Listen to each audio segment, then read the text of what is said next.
Thank you very much. So we have good news. We've reached a deal. It's a good deal for everybody, I believe.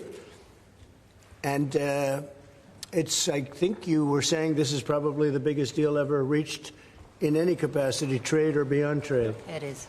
It's a giant deal with lots of countries, because, as you know, Ursula represents a lot of countries, not one country.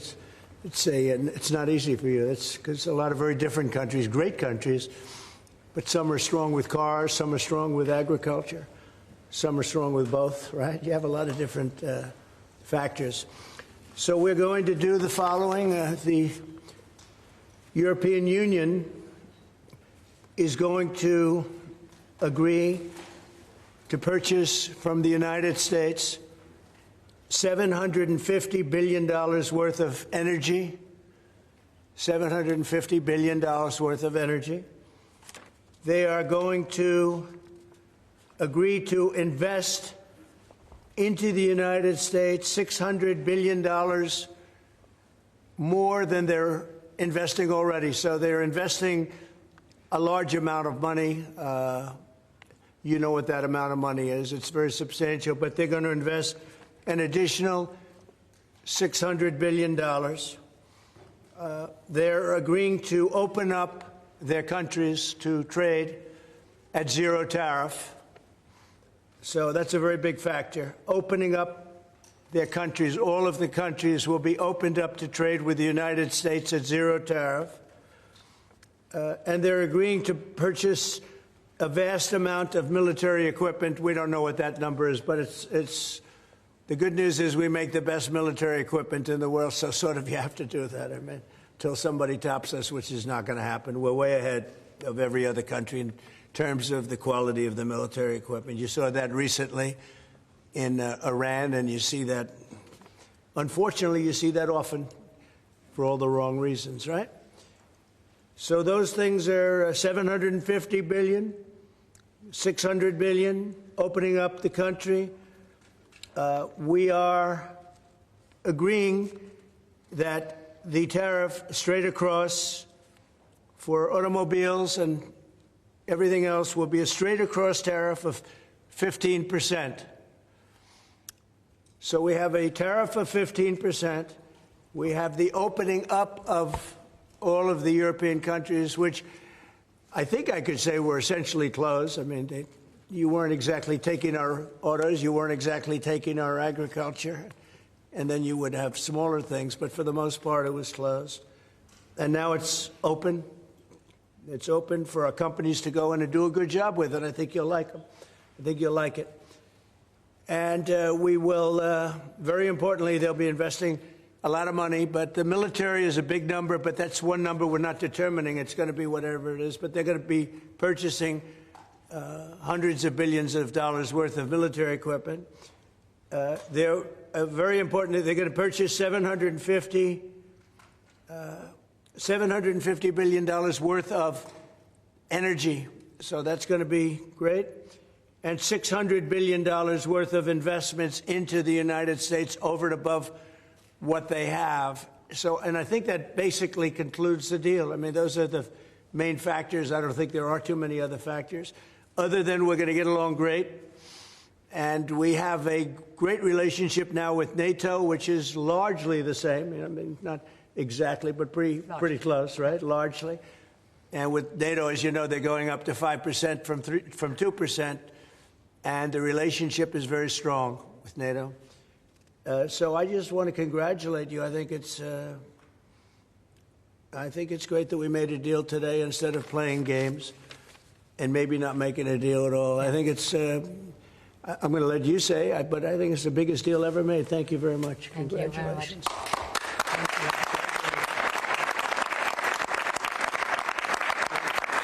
Yeah, thank you. We have a deal.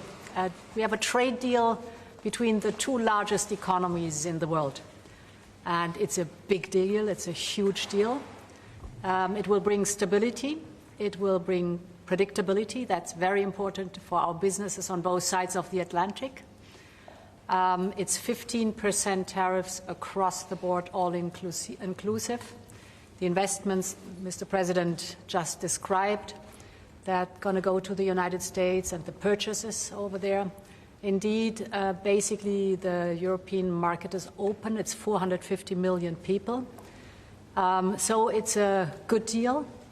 It's a huge deal. Yeah. It was tough negotiations. I knew it at the beginning, and it was indeed very tough, but we came to good conclusions for both sides. So again, congratulations and many thanks. Thank you very much. Thank you. Do you have any questions, please? How did you come to a deal so quickly? Did the European Union come there and get it? I think we both wanted to make a deal. You know, you said something that is very important. It's going to bring us closer together. I think this deal will bring us very close together, actually.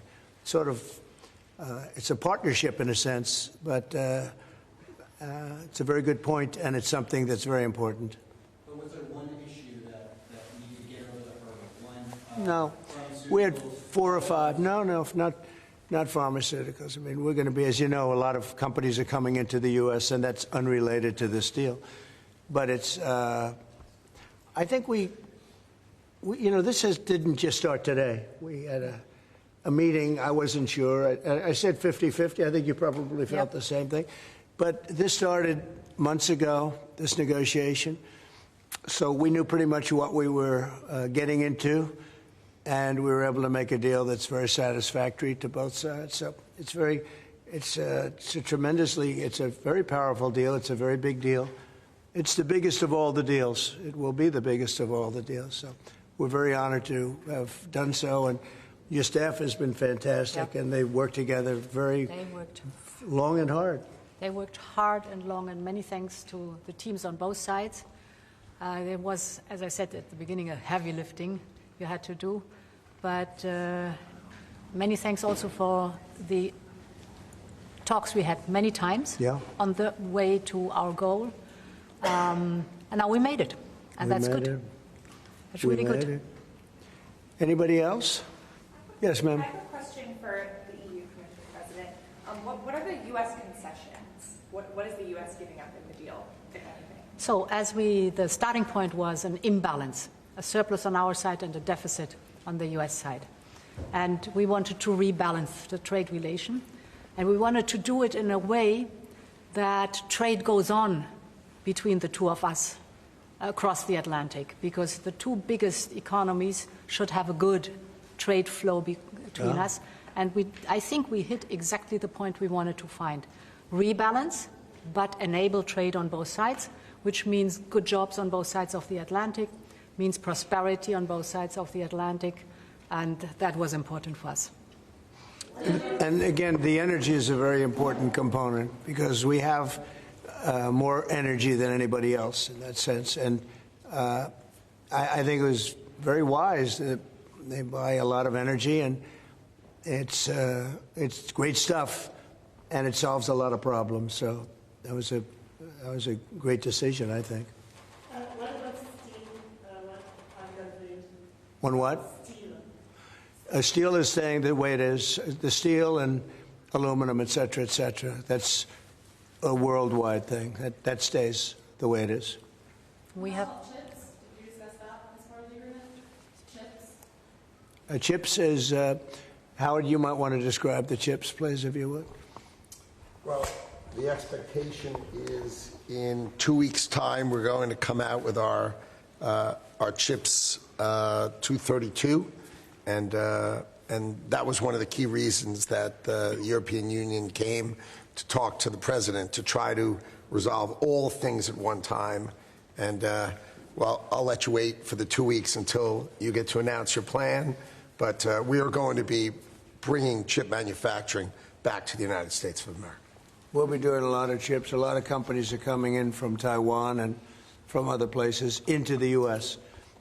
And they're doing that in order to avoid tariffs. And the president really avoided the tariffs in a better way for them, much better way, much more conclusive. I think probably much more profitable, definitely much more profitable, and got a lot of benefit from it. So it was a very interesting negotiation. It was I think it's going to be great for both parties. I think your various countries are very happy about this. Is there an industry in the U.S. that you see maybe having the first impact of getting into this market that was not accessible before, whether it's auto? What's the first call you made? Yeah, I think cars. Cars basically were not invited. Were not. I don't know if the word is not allowed or just you just kept them out somehow, right? But cars will be. We have some cars that do terrific business, and we do really well with the pickup trucks, with the SUVs. We have some great things, and I think the people of Europe will have some diversification. I think that'll make them happy.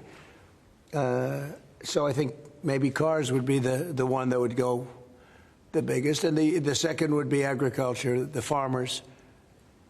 And we'll do it in very strict conjunction with the president and the European Union. And they're coming into our country with great vigor. And I think they're going to make a lot of money with this. I think everybody is. I think and again, it's going to bring a lot of unity and friendship. It's going to work out really well. Okay? What's the next deal you're focused on now? Say it. What's the next deal you're focused on now? That's an interesting question. This was the big one. This is the biggest of them all. We're looking at deals with 3 or 4 other countries. But for the most part, I can't get them to understand that it's the letter. We just sent that letter, and that letter is, very universal for most. I mean, most, you wouldn't be able to do this. You wouldn't have the time or the patience to be able to do a deal like this. Most of the others are going to be a certain tariff, and we're going to keep it as low as we can. They're generally smaller countries or countries we don't do much business with. But that they've already received, to a large extent, they've received a letter. They'll probably receive a letter of clarification or a confirmation type letter, which will go out sometime during this week, prior to August 1st. And the tariffs will start being paid by those countries prior to August, on August 1st and beyond. Okay? Mr. President, was part of the rush to get this deal done to knock the Jeffrey Epstein story out? Oh, you got to be kidding with that. No, had nothing to do with it. Only you would think that. That had nothing to do with it. Which is good for European business and American business. Businesses in this country, particularly small businesses, are closing at a record rate. And you'll see the Prime Minister tomorrow, Keir Starmer. What does he need to do to help British business in this country? I think everybody's going to be happy with this. The Prime Minister of the UK, while he's not involved in this, will be very happy because, there's a certain unity that's been brought there too. We have a separate deal with them, but I think he's going to be very happy to know. Look, he's friendly with all of you. I think he's a very good man, and he's going to be very happy to see what we did. I think UK is going to be very, very happy. Thank you all very much. Appreciate it. Thank you. Thank you very much.